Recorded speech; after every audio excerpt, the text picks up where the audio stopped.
Make sure we got our connection to YouTube. There you are. All right. And waiting on our live stream to come in. Live stream has come in. All right. Um, Okay, this part join with computer audio? No, right? no audio. Okay, guys. We are happening. We are kicking. We are doing it. Y'all gotta ignore my my Google wife. Hello, Catherine. How are you?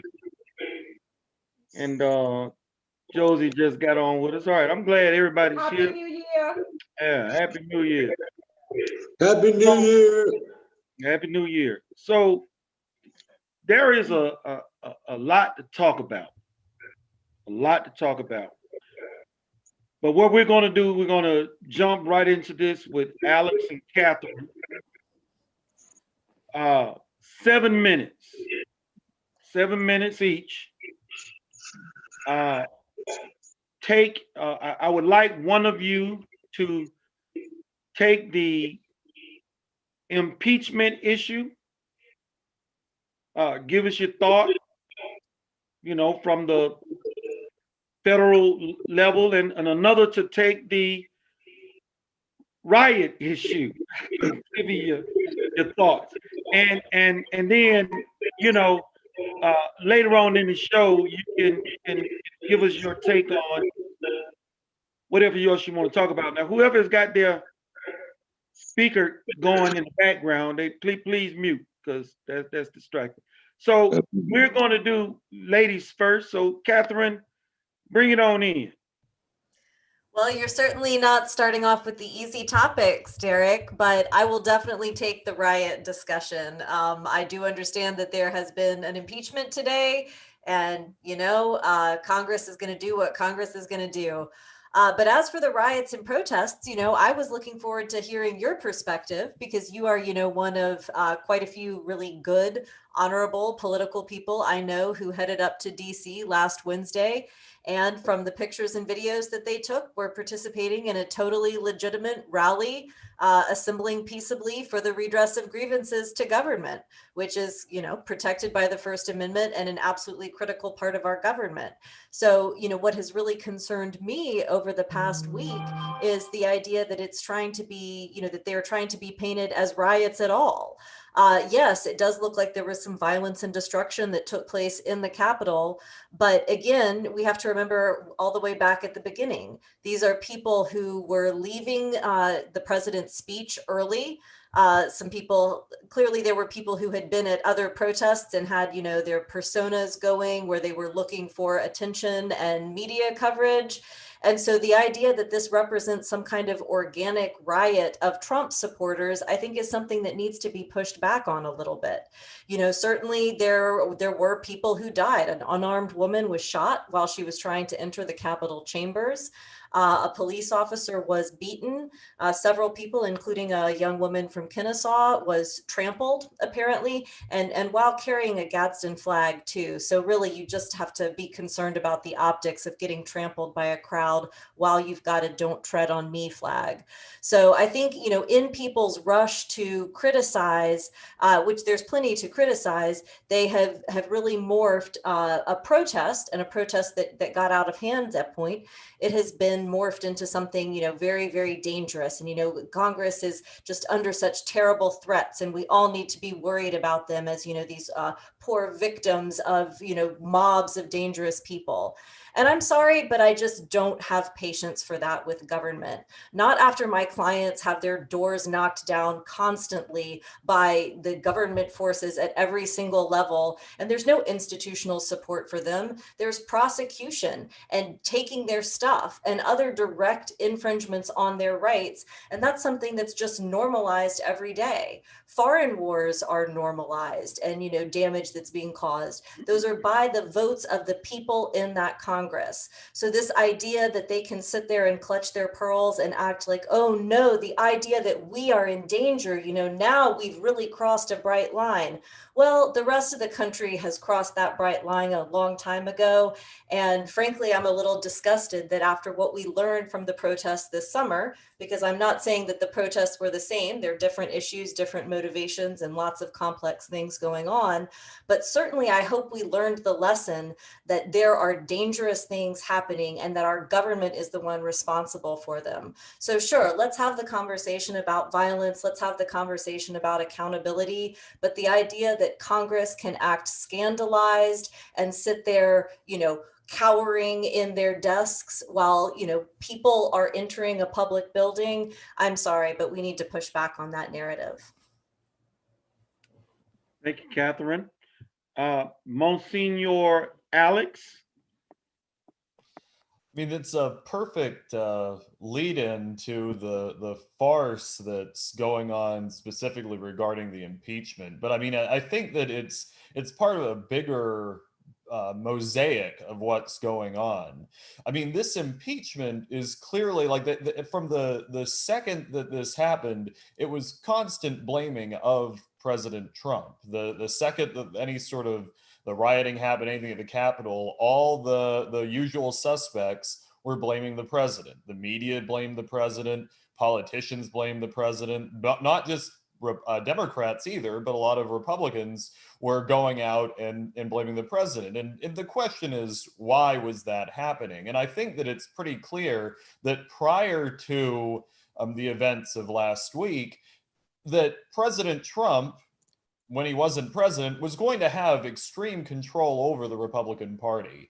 If you had his blessing, you were more likely to win primaries. And as everyone listening should know, within Republican politics, what matters is winning the primary. I mean, in the end, the general election is often a foregone conclusion dependent on the makeup of the district. So President Trump was set to be a kingmaker, and frankly, I think he still is. I think that what the whole design of going after him, especially by the Republicans, but also by the media, was to make Trump irrelevant, try to cast him out of public light, and also to make it so it's easier within internal GOP politics to marginalize Trump supporters. I mean, if you go back through Republican history, you see that when Pat Buchanan was big in the late 80s, early 90s, the religious right, they tried to get his people out of the party and out of politics. They did the same thing with Ron Paul supporters and with Tea Party supporters in the around 2010. And now they're doing it with Trump supporters. And the impeachment is part of pushing this public narrative. They know that ultimately it isn't going to have an effect. I mean, Mitch McConnell today said he was not going to be calling the Senate back into session before I think he said the 19th. I just saw a news article. It's being updated, rather quickly. But the impeachment, I mean, you have to realize it's political grandstanding, regardless of who you support in this. I mean, if you look back at the first impeachment, all you heard was about how Nancy Pelosi said it was a solemn duty to investigate and handle this like maturely and professionally and with time. And I think it took weeks, if not a month or longer, to do the impeachment then. Then this time they did it in a week. I mean, clearly they're lying to you. I mean, the number of things they're lying about is up for debate, but the fact that they are using you and trying to foment and fake outrage is a big deal. And I think that everyone should realize and unify against the politicians lying to us. And,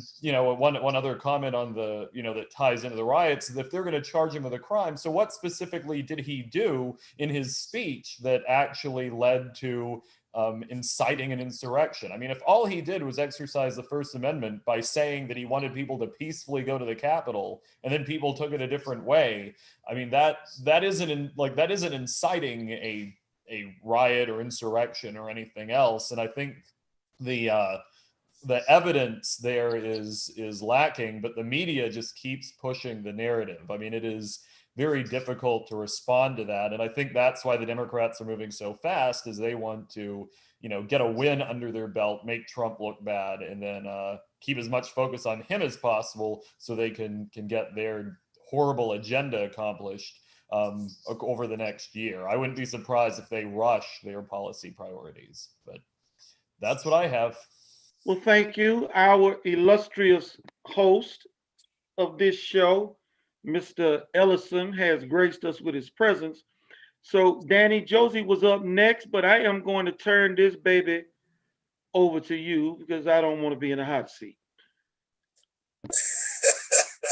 Well, first, folks, welcome to 2021. I apologize for my delay getting in. The information that I had for this gathering this evening would only open on my phone. I wonder why that kind of thing is happening. So I may be a little bit behind the curve. So as I study, research, and prepare my portion of the show for this evening, I will yield this time to Miss Josie Cruz.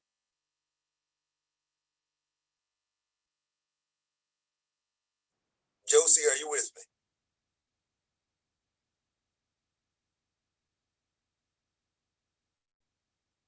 Did we lose Josie?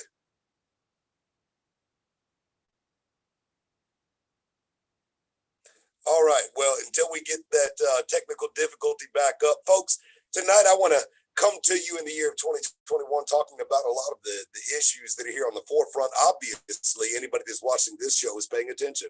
So there's not a whole lot that we have to reconvene or revisit solely because you're aware and you're awake. But there are a few things tonight that I would like to discuss with our panel that are not being discussed at large, such as the changes that the Democratic Party is trying to make in the electoral process, and a few other technicalities that we have seen presented before in law. That before the Democratic base, the Republican base, the Supreme Court's rulings, specifically when we talk about the Convention of the States on September 6th of 1787 and beyond. Tonight is a conversation that we would like to yield a lot of legal questions to. So I would ask that Alex Johnson and Catherine Bernard stand by and be ready to address a lot of these legal concerns. Alex, I know that you were just speaking and I'm on the back end of it, obviously technical difficulties, but my computer is no longer allowed on Zoom at the moment. So I would like to go to Catherine Bernard for just a moment. Catherine, if you would jump in and just explain to us the constitutionality of the processes that are taking place. So I'm not a legal expert and I don't want to jump out of pocket in my own experiences in life, but I'm pretty sure that I have a clear understanding of the 25th Amendment. And I'm pretty sure that I also understand the due process required for an impeachment. So, Catherine, I yield to you 7 minutes for your legal recap on the impeachment that just took place just a few minutes ago and the push for the 25th to be deployed. Well, on the impeachment, I think Alex covered some of that, but one of the things we learned about Trump's first impeachment, because of course now when we're talking about the history, we'll be talking about the first impeachment and the second impeachment. One of the things that we learned is that really it is up to the House of Representatives. They have a great deal of leeway in deciding, what constitutes high crimes and misdemeanors that would, warrant consideration for impeachment. And so even if you'll remember the last time that this happened, they had constant panels of lawyers coming to testify and lawyers coming to talk to Congress and instruct them. And, that was a problem then because it's the representatives who need to take responsibility themselves rather than trying to, and I'm so sorry, I'm seeing a message that my network bandwidth is low, so I don't know if that's causing some problems or anything like that. No, you have no problems on this end. You can okay, continue. good deal. So what I'm saying is that basically members of the House need to take responsibility for their own actions as representatives of the people. They need to decide, has what the president has done, is it something that they can point to specifically and say, this is the kind of violation that I think is, warrants impeachment, and, stand by that decision. I will admit, I have not been following C-SPAN today. I've been doing work for some criminal clients who are in the system and, don't have the luxury of having their issues debated with this level of detail by the entire country. Unfortunately, the Democrats seem to really be back on the thread of, pro-government authority and, so much for the resistance. Now that we got power, forget all this idea of dissent and standing up for constitutional rights, even in the face of being an unpopular minority. So when it comes to impeachment, my considered legal opinion is that it is up to the House. They certainly have not done anything illegal in taking the actions that they took today. And, I did not listen to all of Trump's speech. So if they think that there was something in that speech that constituted incitement to illegal activity, again, I think they need to be honest about that, put that before the people of their districts and, decide what side of history they want to stand on. Do they want to stand on the side of freedom and speech and government accountability? And, yep, sometimes it does get a little bit messy. Or do they want to stand on the side of using any slight disorder or even serious disorder as an excuse to clamp down on constitutional rights and engage in political retaliation and punishment, even at great expense when there's only less than 2 weeks left of the man's term?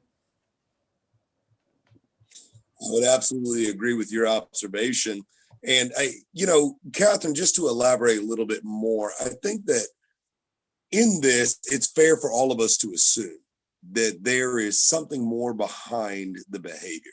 When you know that Senate cannot respond, Senate cannot hold a trial, and bar none, after the president is out of office and a new president has been sworn into office, the limitations of the Congress are very clear, and their ability to pursue any impeachment ruling in the Senate amounts to about nothing.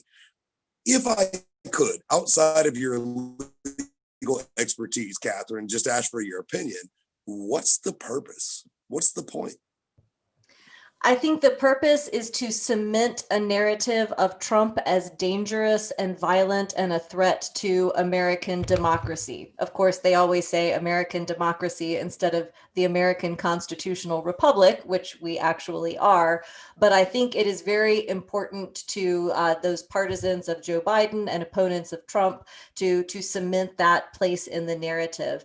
As we all know, because we've been talking about it for weeks, the election fraud issues were real. Unfortunately, people like Rudy Giuliani and Lynn Wood turned it into a caricature and gave the critics enough traction to dismiss it in the popular consciousness.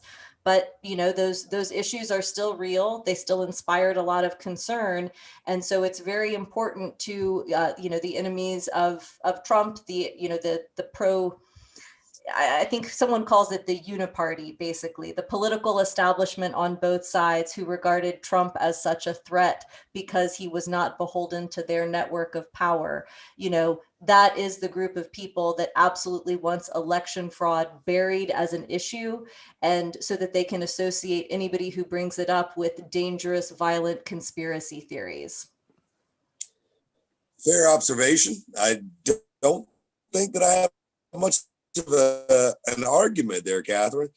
So, folks, please understand that tonight I'm a little off coming in on the back end, but I want to get back to Josie Cruz. She was next in line, and from there we're going to carry forward with this strange yet eventful conversation for this evening. Josie, the floor is yours.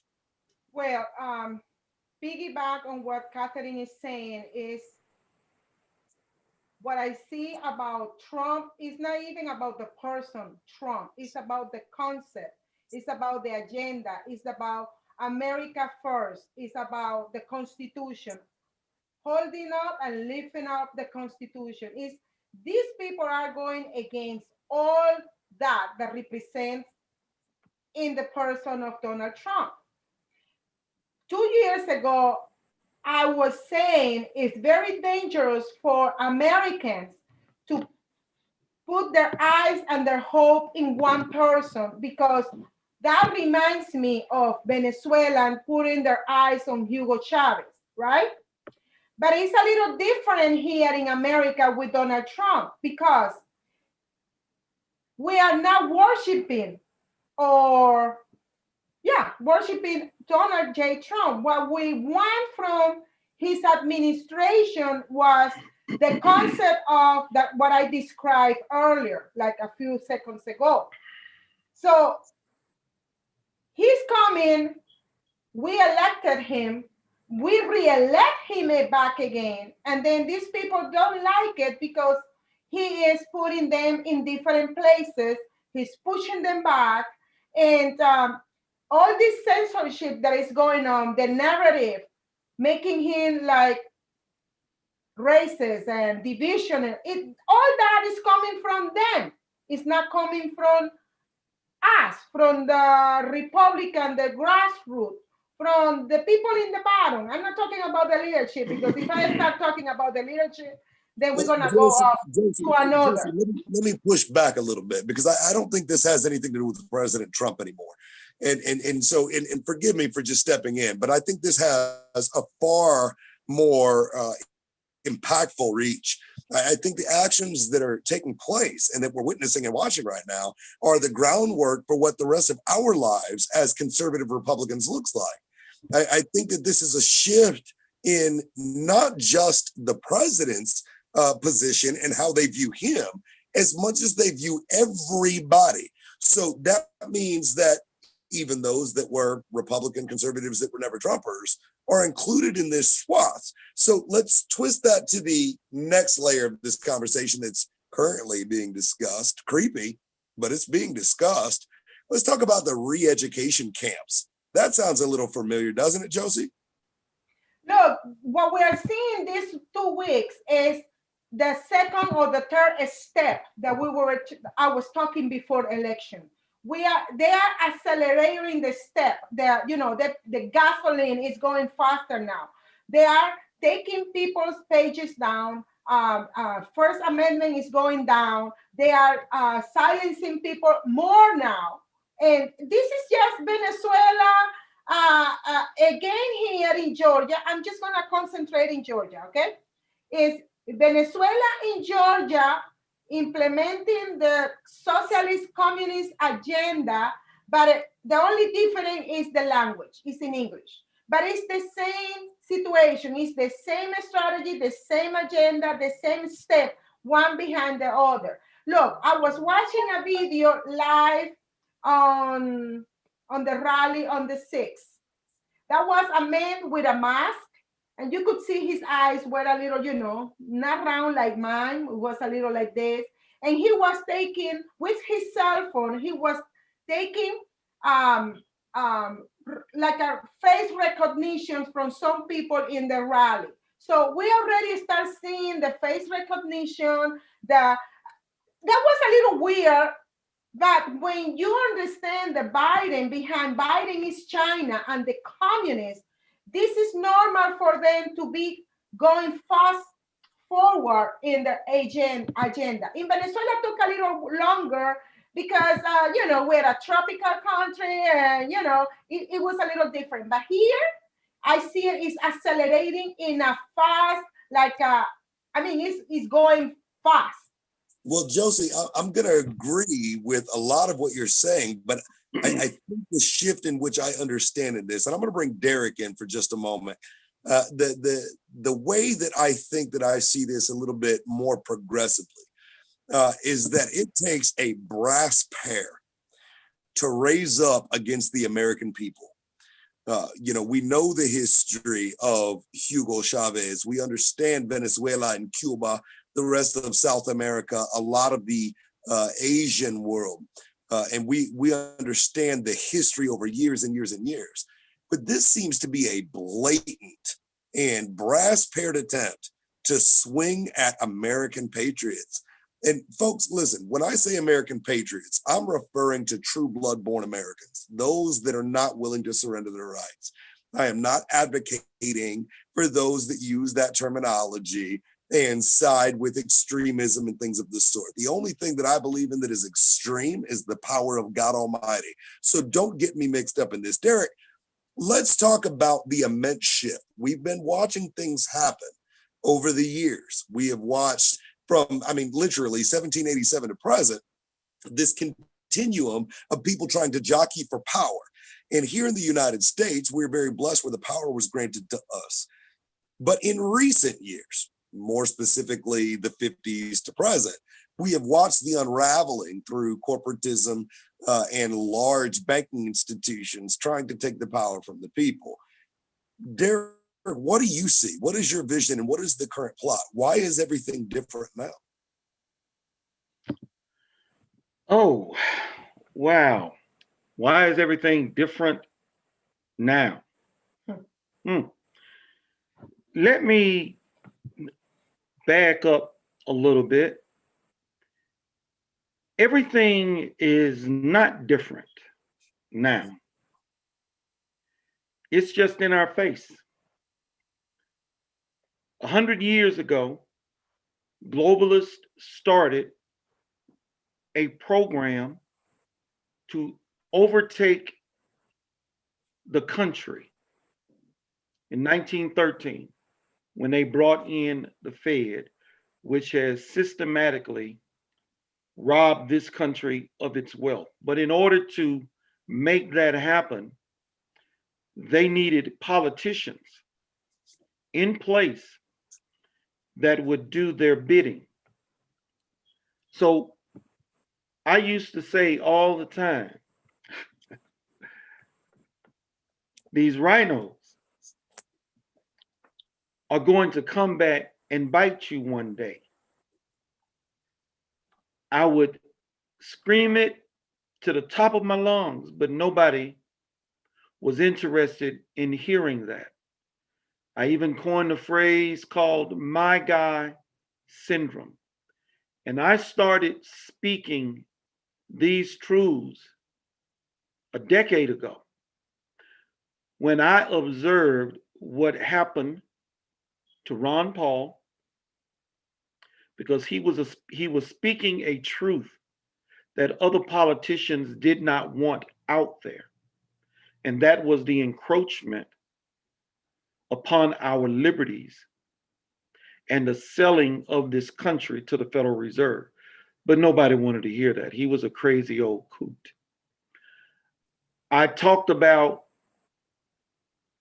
Republicans in their voting record that were no different than Democrats. Yeah, they maintain the things that made the Republicans who think themselves conservatives feel good. Oh, I'm going to protect your Second Amendment right. Oh, yeah, I'm all about freedom of speech. Yeah, we're against abortion. All of the party line stuff that they would put out in a stump speech.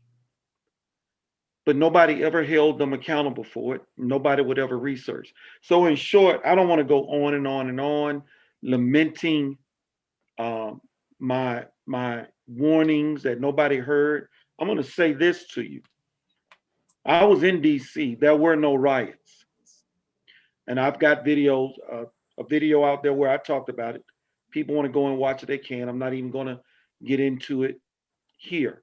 There were some fools, but the timeline is completely off concerning what took place in Washington, DC, which is one of the reasons why I got up and went back to the Capitol to see that for myself. But what I am going to say that nobody is going to want to hear is this, Danny, Catherine, Jim, Geraldine, Lisa, Alex, Josie. What I am going to say is this.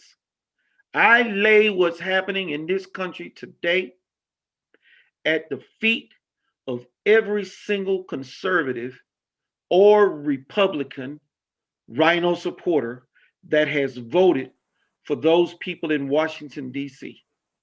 All you have seen is them simply reveal to you who they really are.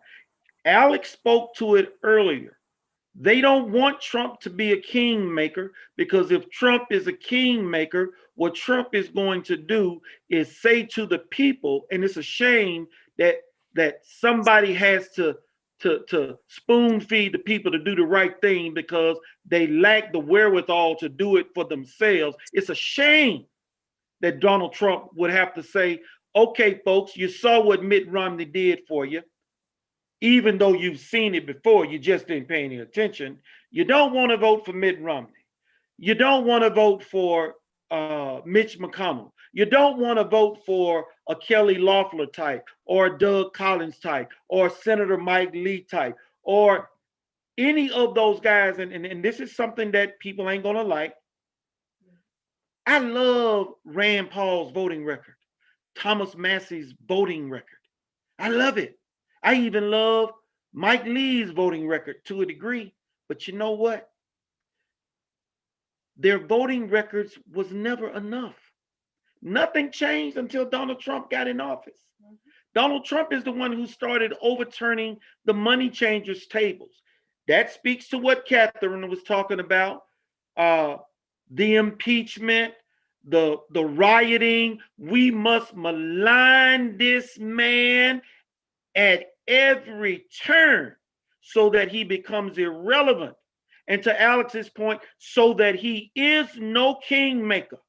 We got to get back to business as usual, because the people now in my age bracket, Catherine's age bracket, and Alex's age bracket, I know I got y'all by about 30 years, so that those people, okay, when they are out of the way, their children will grow up and do what we want them to do, what we have conditioned them to do. We need them to get out of the way, because if we allow them to continue, attrition will wipe us out. So instead, they're playing the long game. They just all went on and put it out there. But everything that we see happening today, I blame to Republicans, blame it on Republicans. I lay it at their feet. Why do I lay it at their feet?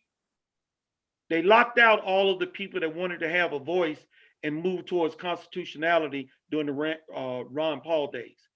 They have locked out people like Josie Cruz and myself and Catherine Bernard that have all, and Alex with the GRA, that have always talked about limited government, the Constitution, getting the government out of education. We've always talked about those things, but they locked us out so that our voices could not be heard.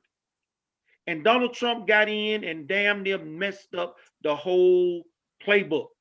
Only problem is all of these, and I hate to say it, I am a Christian, God forgive me. I'm going to ask you to forgive me, but all of these stupid ass Republicans who would not pay attention saddled Donald Trump with these rhinos. Everybody was lauding Kelly Loeffler. And as soon as the fake riot started, what was the first thing she did? Oh, well, I'm not going to object. And as I was saying, I love Rand Paul's method. Rand Paul, his voting, Rand Paul, you should have been like a Abe Lincoln. When the South fired the first shot, he took extreme measures to keep the Union together and ultimately to get rid of slavery. We needed politicians that were willing to do that. And the extreme measure would have been objecting to those slates. And I've always said, Donald Trump, if you got something, man, now's the time to show it. Now's the time to show it. All the Lynn Woods and the release the Kraken. You know what? I'm a patient man. I'm faithful. I'm still going to wait and see what happens till the 20th. And then I'll start shaving my head. Until then, it is what it is. I'm sorry I went so long, but I just had to get that out. Everything that's happening today is the responsibility of Republicans. We know who Democrats are. We know what they do. We know how they operate. Republicans had a chance. They had an opportunity, but they blew it. Thank you. Derrick, well said, brother, and I love you. And I'm gonna argue with you for just a minute. But know that I haven't shaved mine either. I'm right there with you.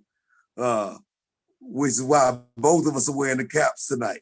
But know this. As long as we, folks, listen to me. And I'm gonna take a turn here and just know that Derrick is my brother. We are family.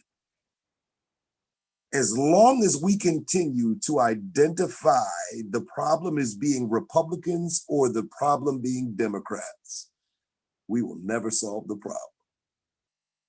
It has nothing to do with an R. It has nothing to do with a D. It has to do with people that are willing to sell themselves short of being who God called them to be. It has everything to do with people that value money, power, and their own individual safety over the rest of humanity.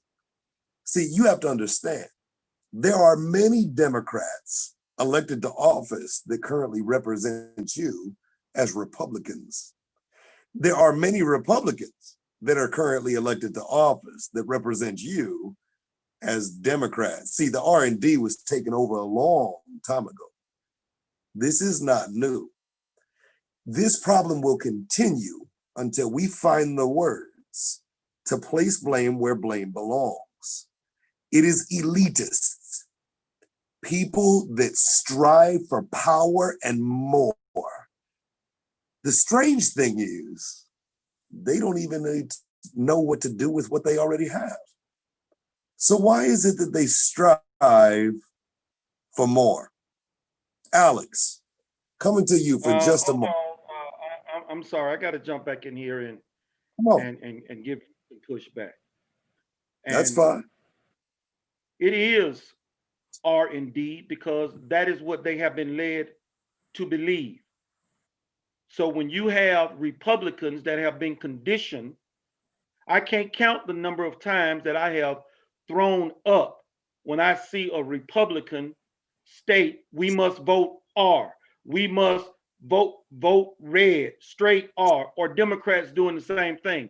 That is the idiocy that has been ingrained in the minds of Republicans, that it is R no matter what, that it is D no matter what. However, this country is almost evenly divided when it comes to R or D. Now, I know we got some dead people, a lot of dead people that vote on the other side, but putting that aside, when it comes to Republicans, if they understood that when somebody was primaried, that was their opportunity to get something different and not focus on the person whose name they heard the most in radio and television ads, things might be different. And at least one half of the country could make a difference in thwarting what the other half has been doing. But because Republicans keep rhinos in office, those rhinos do the things that allow Democrats to get passed and put over on everybody else. If they didn't have, let's say, 80% of the 50% of Republicans working with them, we wouldn't be where we are. And everything that Donald Trump got done, he did not get done because he had the help of rhinos in Washington. He did most of it by way of executive order. And the only significant pieces of legislation that he got passed with the help of rhinos and Democrats was criminal justice reform. Nobody could say no on that. Tax reform. Nobody could say no on that. And that was one other piece of legislation that escapes me, but that was it. All of those other pieces of legislation that Donald Trump ran on, he either had to find a way to do it by executive order or it didn't get done at all. Funding the wall wasn't done by Congress. Understand, I'm not disagreeing. I'm not disagreeing with your position on any of that. But let me ask you a question to clarify my position. That is, do you yourself believe that the voting machines here in the state of Georgia were complicit in an operation to change votes in favor of Joe Biden and other candidates running for federal office outside of what we believe the people actually voted? Yes, I believe that. And what allowed them to get away with it are duplicitous rhinos like Kemp. I understand that, but let me take that to the second point of what I said. What I said in preliminary was that there are people that pose themselves to be Republicans that are actually Democrats. There are people that pose themselves to be Democrats that are actually Republicans. Why does that connect? Because at the end of the day, you just made a reference to being Governor Kemp, for example. What I am saying is that they are elitist. They have hijacked a name. They use the name to mislead the flock, to draw people into blind fields and pastures that are not plentiful.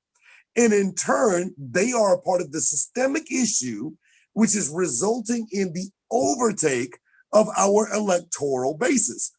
All of that to say, I'll cash app you $100 if you name a single Democrat that votes conservatively.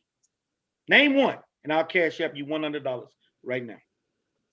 I'm not talking about the voting base of conservatism. I'm talking about you said a Democrat that presents himself as a Republican.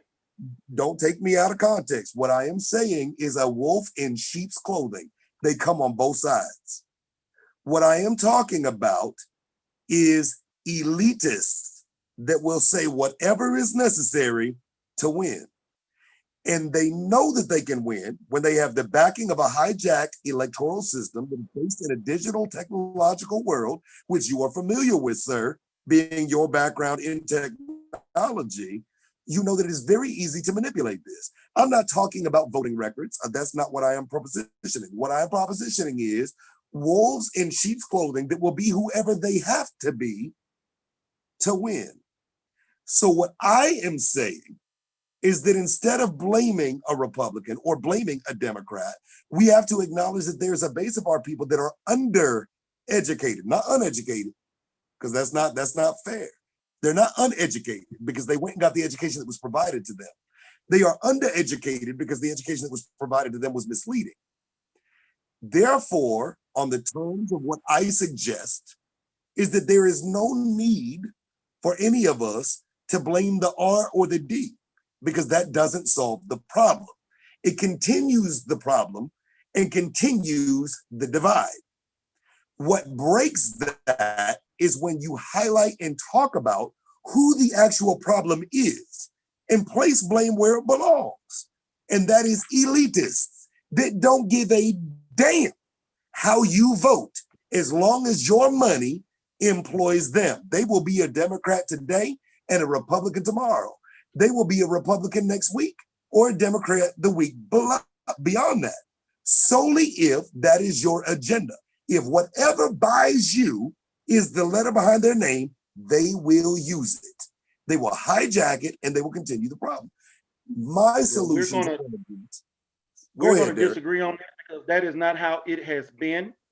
But it is how it is. Democrats have stayed Democrats. Democrats have stayed Democrats. The only thing that is different about this particular election is that they knew that Donald Trump would win, and therefore they devised a scheme that would allow them to overtake him at the polls. Ordinarily, had it not been for Corona and allowing people to stay home and not physically go to the polls and send in a lot of mail-in ballots, we would not have had what happened, and Donald Trump would have won in a landslide. Loeffler and Perdue would have won, but they all lost because of mail-in ballots, because of the Corona scam, the pandemic. This election was not like any other election that we have had.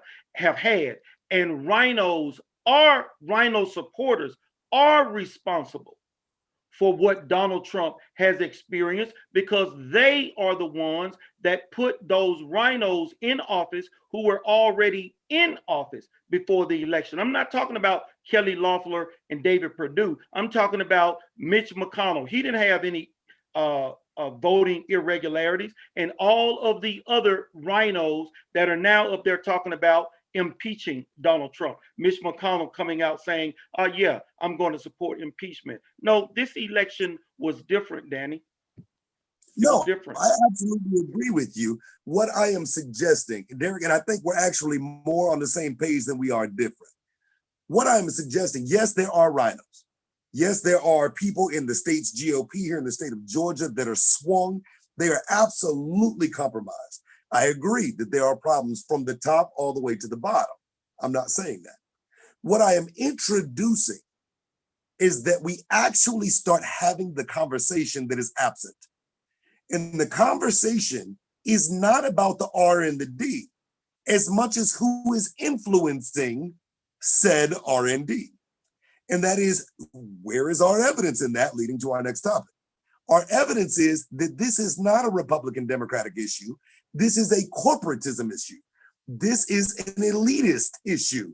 The president of the free world was just deleted from all platforms to speak to his own people with the press of a button because of a political agenda. That is not democratic. That is not Republican. That is corporatism, and that is elitism. That is what I am discussing, Derrick. I think that you and I are agreeing on the base of this in the responsibility of citizenry that promotes one or the other. But the consequence of those decisions is not seen as an R or a D. The consequence is humanity. The consequence is that all of us will suffer, regardless of what we are discussing, regardless of how we vote, regardless of the color on our ballot or the color of our skin. We will all suffer equally if we surrender what we know to be the free world to that which governs itself under elitism and corporatism. That's why I can say, Derrick, I think we are agreeing. We're just speaking in two different sectors of the problem. That being said, Alex, let's move on with the conversation. The next part to this, I want to talk really with our lawyers, and I'm going to get Derrick back in this because Derrick, I'm pretty sure, is going to swing heavier than any of us will when it comes to the technology and the rules of how technology should work. But we're going to the next side of where the president of the free world was just muted, deleted, shut down, taken down from everybody.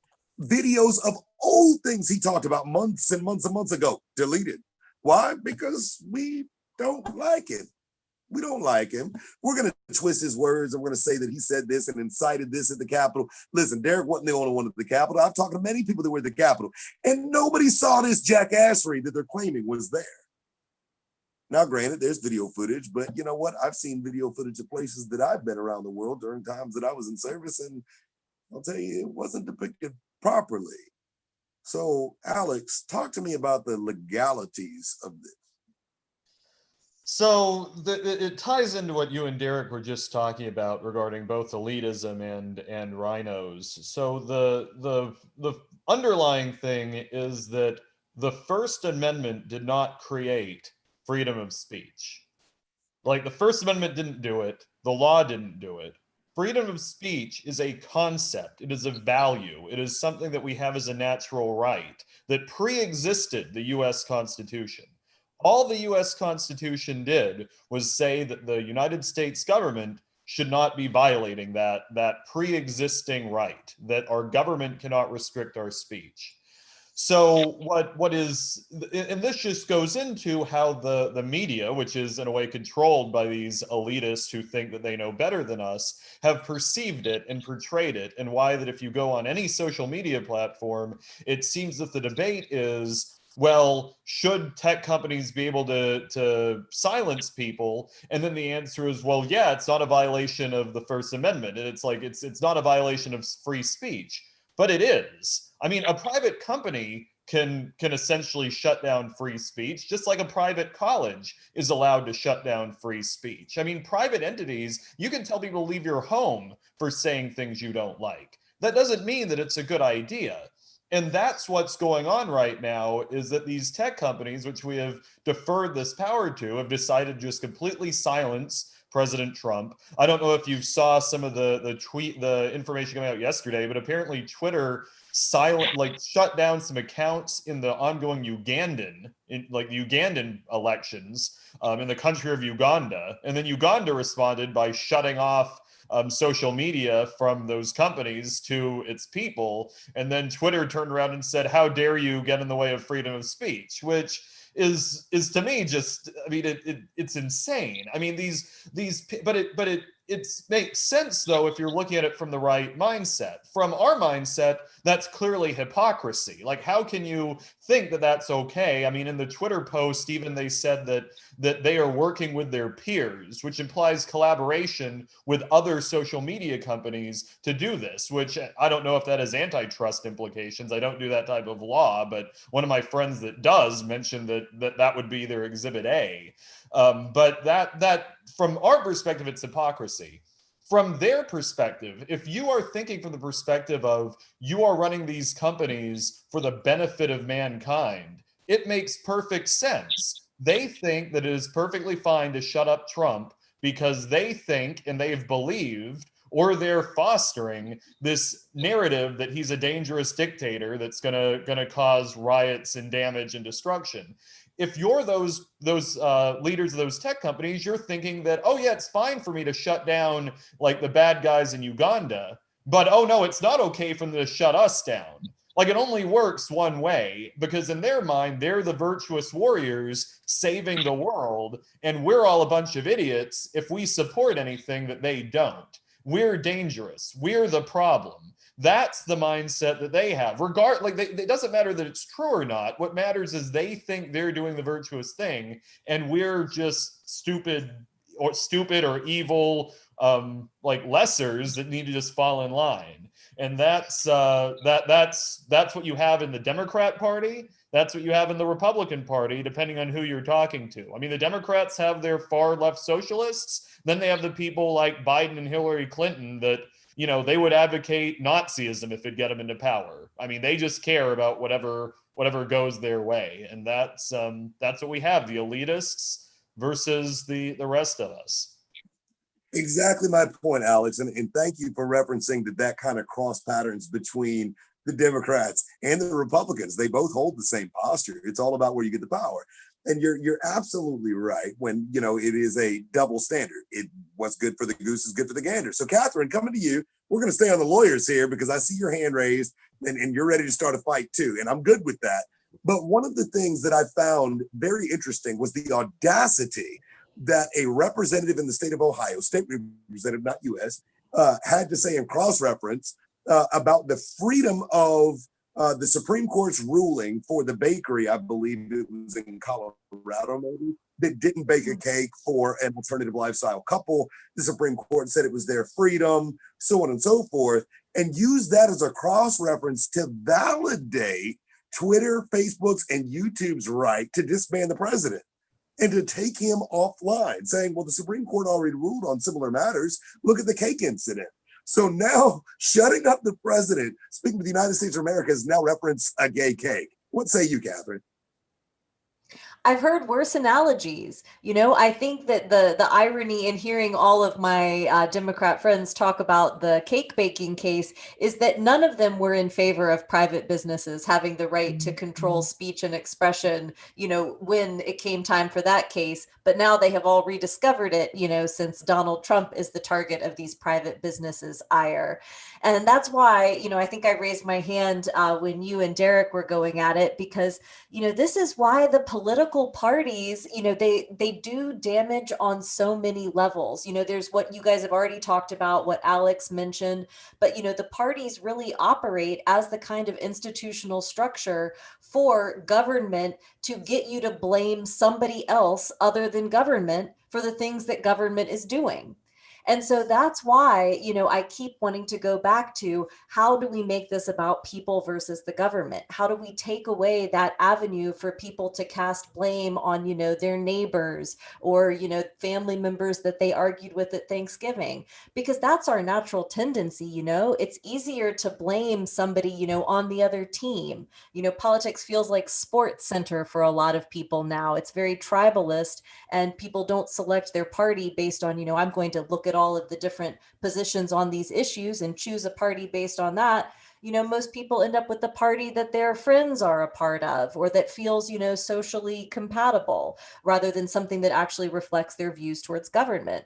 And so, you know, as long as we're talking about elitists and who to blame, you know, that disconnects us from our neighbors who, you know, they just don't want to hear any more negativity. And so if the problem is the negativity exists. You can be sunshine and rainbows all you like, but we're still $24 trillion in debt, involved in, massive foreign wars all around the world, which if you saw, unfortunately, one of the things President Trump has done on his way out is to designate one of the sides in the Yemeni civil war as terrorists, big favor to our buddies in Saudi Arabia. So we're just doing all these terrible things that have nothing to do with Republicans or Democrats, but they are perfect opportunities for people to come together on principles like conserving our resources and not going to war over nothing, like preserving people's right to control their own families and their own money and their own choices about how to live. And so the parties just, they foster so much division, not just on the obvious levels, but it really gives people a pressure valve to blame someone other than government. And I don't think we should let that happen.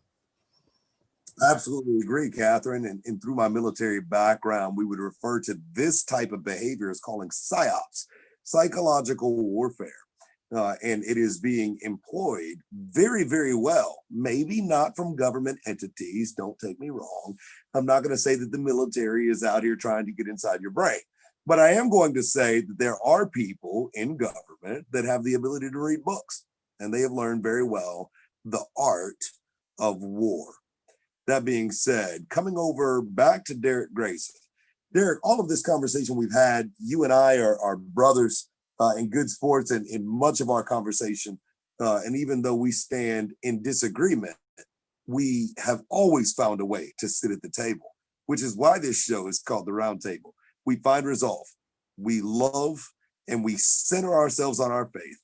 And we know that we are not all always right, but we are all on the pursuit of righteousness. Derrick, what do we do going forward? What is the solution? How do we make this better? And what is the next 4 years going to look like for all of us? So I put a post out the other day that I always tinge a lot of my messages with scriptures or examples from the Bible. It is a fact that historically speaking, it has always been a few that have changed the course of history. Amen. Always.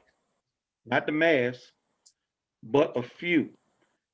What separated that few from the masses is that those few realized that something different had to be done.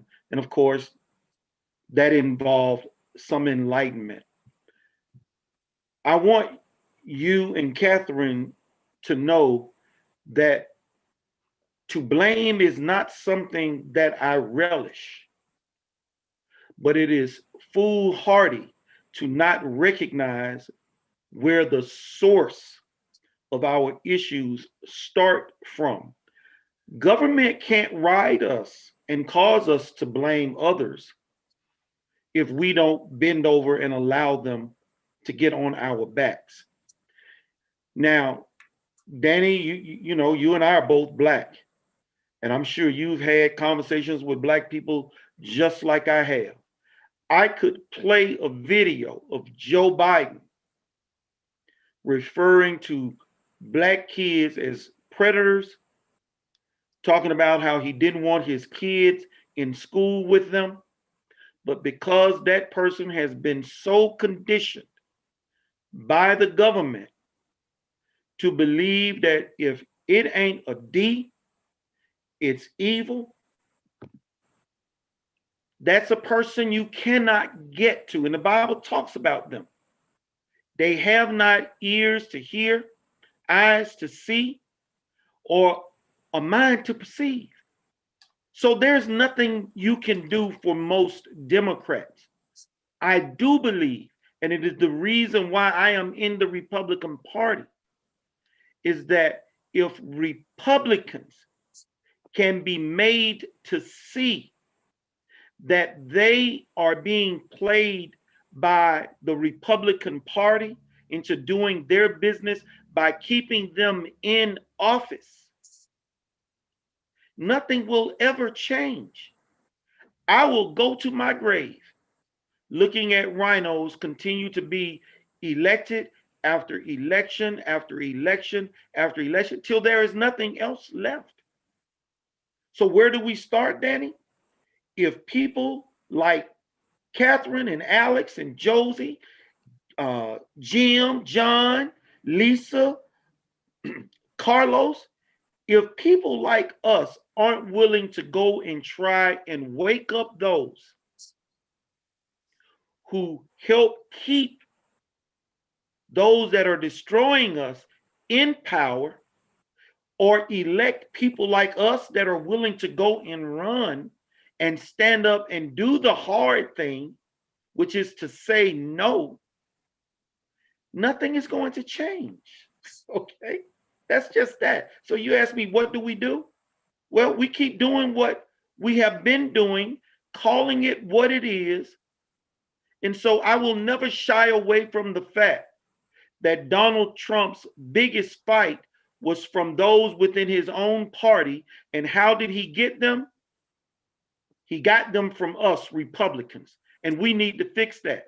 Because if we get another Donald Trump, or if Donald Trump stays in for another term, the rhinos have absolutely got to go. And I'm going to shut up with this. Saul was told by God, when you go into the Amalekites' territory, kill everything. Kill everything. But he decided to keep the best sheep, the best calf, and he didn't kill the king. And God said, I repent that I made him king. God told him to destroy everything for a reason, because it was evil. And rhinos are evil. They are more insidious than Democrats. We know Democrats support abortion. We know the things that Democrats support, control of our educational system. We know these things, but Republicans tell us, I believe in limited government, yet they constantly vote for every spending bill. I don't even think they made a spending bill that Doug Collins didn't like. And he's not the only one. These things have to stop, Danny. And the only way that they're going to stop is that we call the people out that make it possible. Because if we don't stop them, nothing matters. So that few I'm talking about is going to have to be us. It's got to be us, because ain't nobody else going to do it. I don't disagree with anything you said. I think right now we're playing a game of semantics. And that is that I refuse to give the name Republican to those that are not. I will call them communists. I will call them socialists. I will call them elitists. I will call them power hungry. I will call them a wolf in sheep's clothing, but I will not give them the title that I sign when my voice is heard for who should lead me and my people. That being said, shifting over to Alex Johnson. Alex, what do we do from here? What does this look like to you? Well, what we do now is, I think going to the partisan route, I think that ultimately what you're going to see going on over the next months is a attempted purge of people who support Trump. There's essentially going to be a Republican blame game going on, and the media is already lining up to make it very clear that that trying to say Trump is the problem, and anybody who's supporting him is a problem. And I think that's where there is a decision of whether or not we're going to give into socialism or more socialism or communism right there with that fight. Because a lot of these Republicans, or so-called Republicans, who are saying that we need to be more moderate and unifying, it doesn't make any sense, because President Trump's policies were unifying, yet they fell along with the narrative that just saying that, oh, Republicans are divisive, President Trump is divisive, even though his policies themselves help lots of people. The vote count from various groups, especially minority groups, increased with President Trump. So if you're looking for Republicans to be more of a unifying factor, President Trump was doing it. As someone else mentioned on this roundtable earlier, I mean, it's the Democrats that are the divisive ones. They're the ones dividing people up by every possible way, by gender, by sex, by race, by skin color, by money, like whatever it is, they're the ones trying to divide. And I think that what we're going to have to be unified in, because I believe in unity, just like the Republicans are talking, a lot of Republicans are going to be talking about unity. I believe we need to unify around good government principles and unify against these attempts to undermine not a party, but basic values like freedom of speech, freedom of assembly, the idea that we all have intrinsic rights, because the left doesn't believe that. As Catherine mentioned earlier, her friends who were, all up in arms about bakeries before are now all in favor of the companies going after Trump. And the issue is that those people are not how can I put it? They're not negotiating in good faith.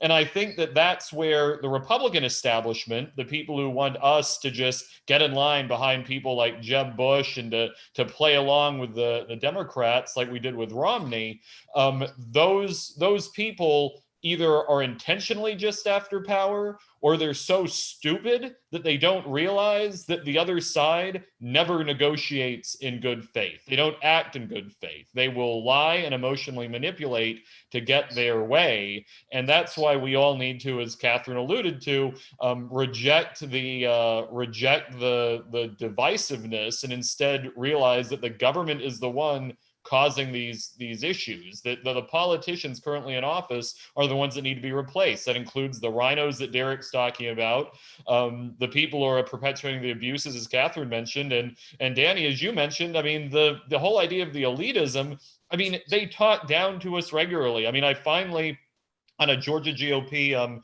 call the other day, heard some Republicans finally waking up and daring to be angry at Brad Raffensperger and his staff. And I mean, I had a personal interaction with one of his staff who tried to essentially say that a settlement agreement and a consent agreement have some sort of meaningful difference when it comes to the underlying philosophy that the executive branch can't just ignore or take place of the legislative branch. And that's what went on in Georgia with a if you want to call it a settlement agreement or a consent decree, that's what they did with the voting systems here. Yet the politicians look down at people thinking that we'll just be tricked by meaningless distinctions. They think they can just throw something up and we will fall for it. And most people probably would. The only reason, for example, with a consent versus settlement agreement, I didn't, is because I'm an attorney and I know that both of them are not legislative acts. So changing the law isn't really agreeable with either of them. But that's what they think of us. They think of us as easily manipulated and stupid, and that we can easily be ignored. I mean, that's what the Democrats did to Bernie Sanders supporters, and that's what Republicans did to the Tea Party and Ron Paul supporters. The only reason why Trump made it through was that he really was speaking the people's language about how terrible government had become. And Alex, you didn't miss it all, but the truth is, the reason this problem exists, and this kind of ties into what Derrick was saying, was ultimately we do fall for it. We continue to fall for it. And how is it that we get out of this? How is it that we get away from this behemoth of this weird world that we're living in? Democrats, lifetime long Democrats like Kelly Loeffler, that are now here representing us as Republicans, or lifelong voting, die-hard supportive Republicans, such as General Colin Powell, that comes out and says, I'm no longer a Republican. That was my point, Derrick. There's a lot of that going on. People that are leaving the party saying they were Democrats all along. They are wolves in sheep's clothing. They are now showing us who they really are. How do we as the American people fix this? So before I go to my closing, I still have several people to get to. Catherine, what do we do next? What is your insight? Well, I am going to have to leave in just a few minutes because there's a Bitcoin meetup happening tonight in Atlanta. And so that is one community that I think is a great example of having a lot of success, even though the media have tried to, portray them negatively. There was the whole prosecution of Ross Ulbricht. They're they're always trying to portray Bitcoin as a tool of criminals, but the programmers have and the miners have just kept working on it, and now I think it's at over $40,000 per Bitcoin.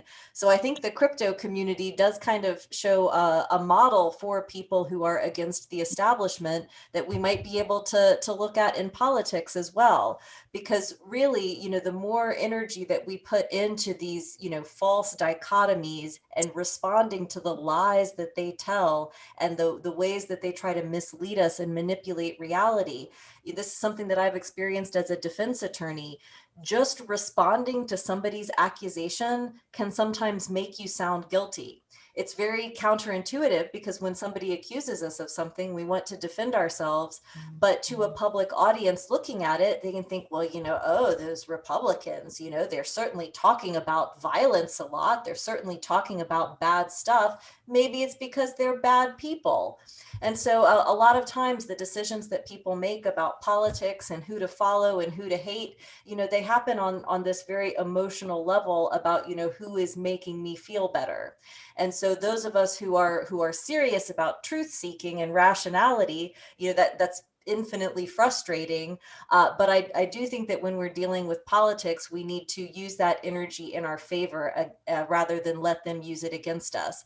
Because, we're on the side of human liberty. We're on the side of economic opportunity and innovation and all the wonderful things that people can do when they cooperate with each other instead of, all the terrible things that, collectives do when they oppress and, use authoritarianism to just squash the essence of what it means to be a human being.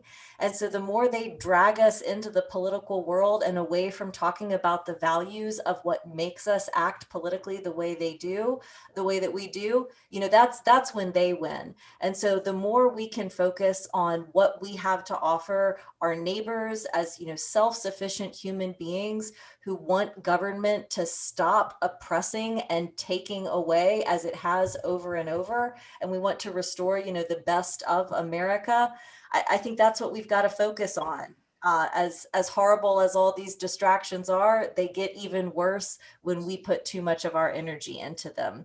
So that's my thought. And I have to say, I appreciate all of you and Josie, as always, your perspective from an actual socialist country. We just cannot emphasize that enough. That is the reality of what these people want. And we can't let them trick the rest of us into going along with that kind of oppression. So I'll let everybody know how the Bitcoin meetup is, but I think that's the way. Catherine, perfect segue to Alex Johnson and Catherine Bernard. Out of all the things that you do for us here in the state of Georgia, representing the law and representing our people fairly, without elections, without trials and tribulations and having to tell lies, we thank you for being the balanced and honest truth that we can count on. Thank you. Happy New Year. It's great to see you guys again, and I can't wait till the next time. Moving forward, since Catherine did the segue, Josie, you're up next. What do we do from here?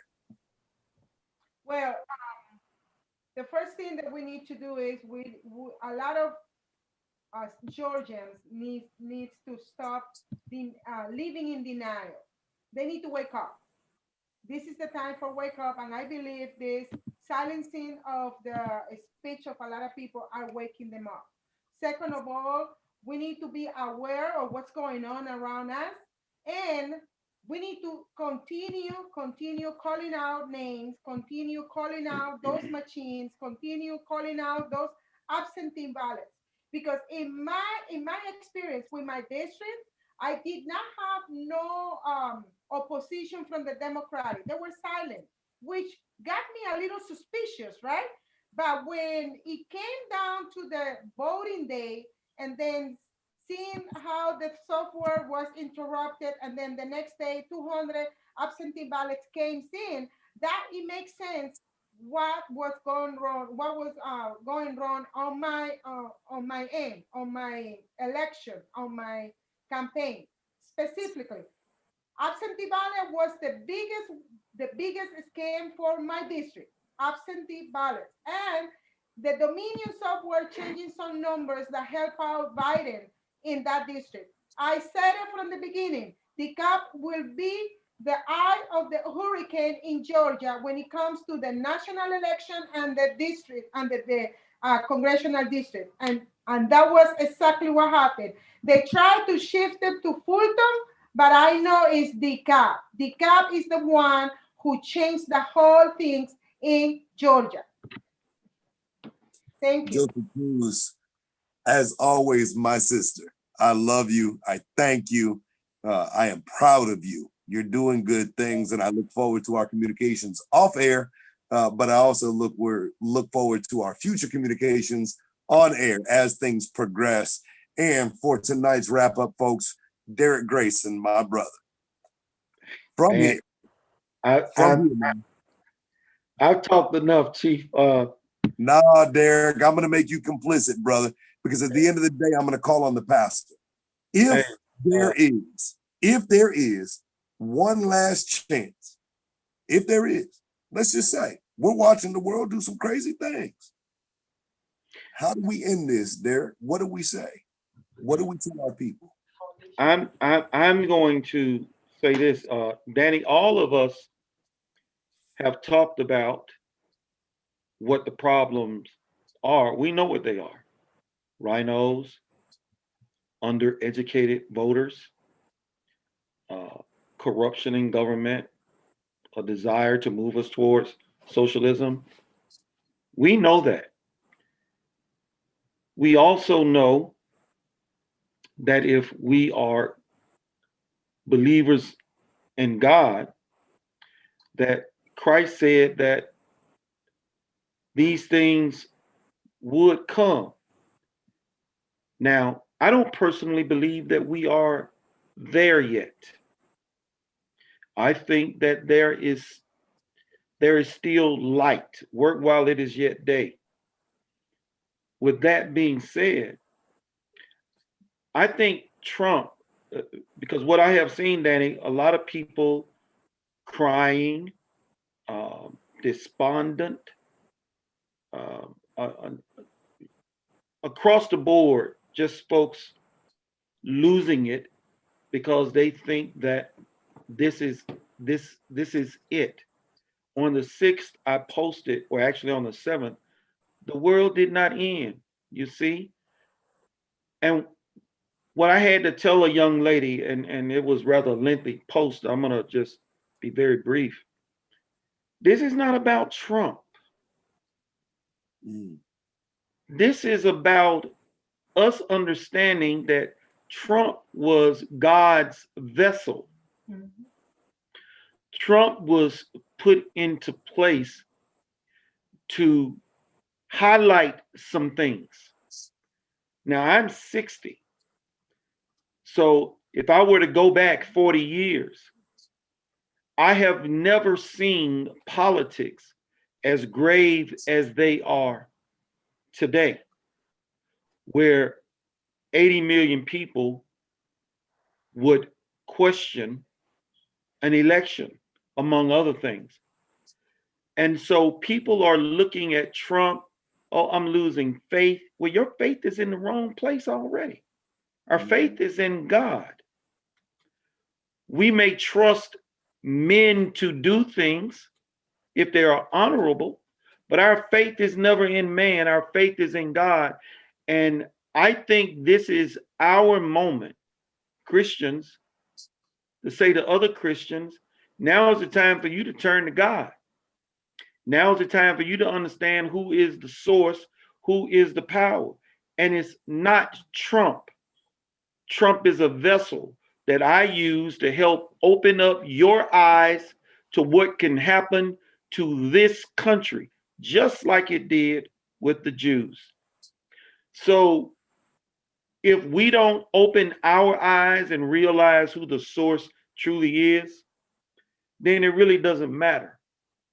But I think this is time more so than anything for revival, because even if Trump is not the president January 21st, God is still in control.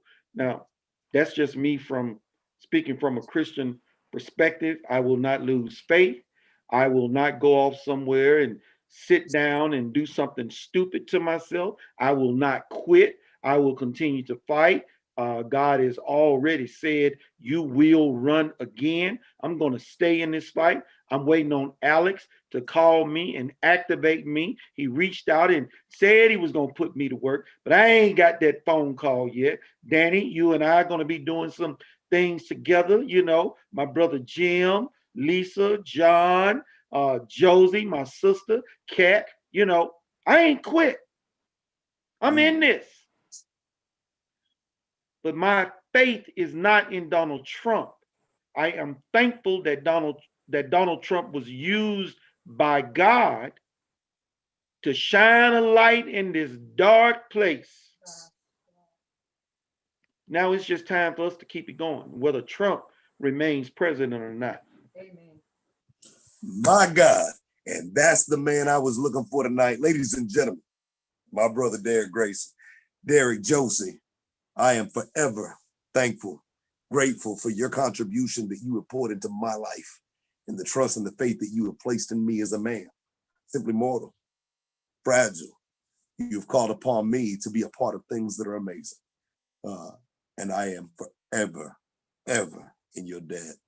And just know that I love you. I love you very much.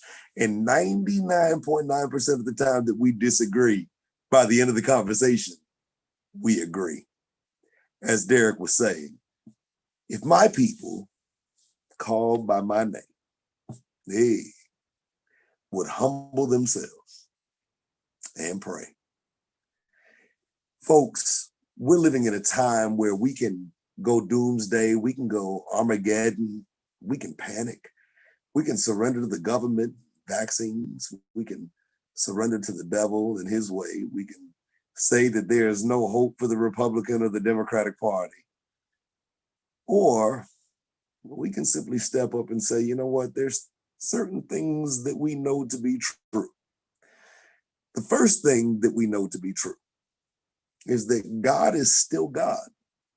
As he was yesterday, he is today, and he will be tomorrow. The second thing that we know to be true is that love conquers all things. Understand that you may watch this show and see some bickering and going back and forth. But I assure you, we do that in love, in an effort to be transparent as we work through our own thoughts. Sometimes our own thoughts are cloudy because the mass amount of information pouring into us, we have to work through it. And sometimes this show is counseling. It's where we can work through things and hear the opinions of issues that we're struggling to deal with. And our counterparts that are so far away from us all come to one table, the round table, just like Jesus did with the disciples. He called them to the round table. And when he did, it was so powerful. The Bible says that they were filled with the Holy Ghost. And they spoke in tongues as they received not only a meal and fellowship, but they were filled with the Spirit. And the third thing that we know to be true is that we are stronger together than we are divided. We have heard that all our lives, our grandparents, uncles, and aunts, and so on and so forth, no matter where we were in the world, whether it was dinner or cutting down a tree and prepping firewood, or whether it was trying to figure out whose belt was better to whoop the kids. We know that we are stronger together than we are divided. So I would suggest to you on this night, whether you identify yourself as a Republican or a Democrat, or conservative or a liberal, or black or white or mixed or Caucasian or Hispanic, or all these different titles that we have, I want to introduce you to one thing that maybe you haven't considered. And that is, there's no such thing as race. We are different pigmentations, but we are all members of one race, and that is the human race. We are the human species. And there were some very wise people many years ago that took the time out of their busy schedule and dealing with the oxen and the donkeys, and riding horses and sending messages through their pigeons. that sat down and wrote something that is so beautiful. And tonight I don't have the time to read the whole thing, but normally I wrap up and say something profound or start crying or get irritated with something impassionate. But tonight I want to end in a poem, the most beautiful of all that we as Americans have. So join me as we read the preamble to this, our inalienable rights. When in the course of human events, it becomes necessary for one people to dissolve the political bands which have connected them with another, and to assume among the powers of the earth the separate and equal station to which the laws of nature and natures of God entitle them. A decent respect to the opinions of mankind requires that they should declare the causes which impel them to the separation. We hold these truths to be self-evident, that all men are created equal, that they are endowed by their Creator with inherent and certain inalienable rights, that among these are life, liberty, and the pursuit of happiness, that to secure these rights, governments are instituted among men, deriving their just powers from the consent of the governed, that whenever any form of government becomes destructive of these ends, it is the right of the people to alter or abolish it and to institute new government, laying its foundation on such principles and organizing its power in such form as to them shall seem most likely to affect their safety and happiness. Prudence indeed will dictate the governments long established should not be changed for light and transient causes. And accordingly, all experience hath shown that mankind are more disposed to suffer while evils are sufferable than to right themselves by abolishing the forms to which they are accustomed. But when a long train of abuses and usurpations begun at a distinguished period in pursuing invariability, the same object evinces a design to reduce them under the absolute despotism. It is their right, it is their duty to throw off such government and to provide new guards for their future security. Such has been the patient sufferance of these colonies, and such is now the necessity which constrains them to expunge their former systems of government. The history of the present King of Great Britain is a history of unremitting injuries and usurpations, among which appears no solitary fact to contradict the uniform tenure of the rest. But all have, in direct object, the establishment of an absolute tyranny over those states. To provide this, let facts be submitted to a candid world, for the truth of which we pledge a faith, yet unsullied by falsehood. Ladies and gentlemen, tonight, I would ask that you be reminded that before we all realized the color of our skin, before we all realized the religion of our faith, before we all realized who was mommy and daddy, who was going to be our neighbor, or the careers that we chose, the education that we would pursue,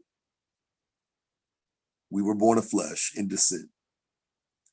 And the only saving grace we had at such a young age was that the commitment of God Almighty and his son, Jesus.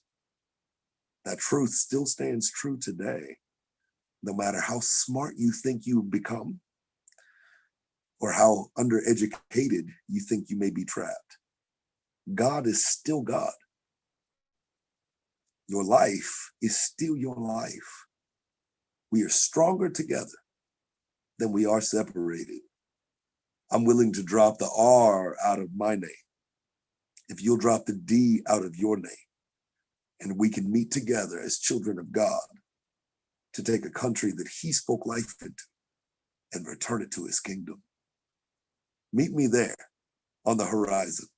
Be flesh of my flesh, blood of my blood, and bone of my bone.